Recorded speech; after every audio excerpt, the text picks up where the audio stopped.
1 2 3 ആമിന ബീവിയുടെ മോനാണ് ആരംഭ പൈതല വീണാണ്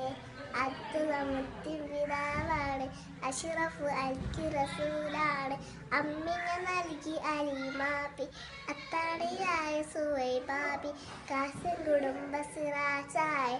ആമിത്തിരു നബി നൂറായി. 3 അറിവുകൾ നൽകും ഉസ്താദ് അതപ്പുകൾ പകരം ഉസ്താദ് അകപുരം ഉസ്താദ് അറിവിൽ കേന്ദ്രം ഉസ്താദ് കഥകൾ പറയും ഉസ്താദ് കവിതകൾ പാടും ഉസ്താദ് പുഞ്ചിരി തൂകും ഉസ്താദ് പുറകിൽ തലോടും ഉസ്താദ് സാന്ത്വനമേകും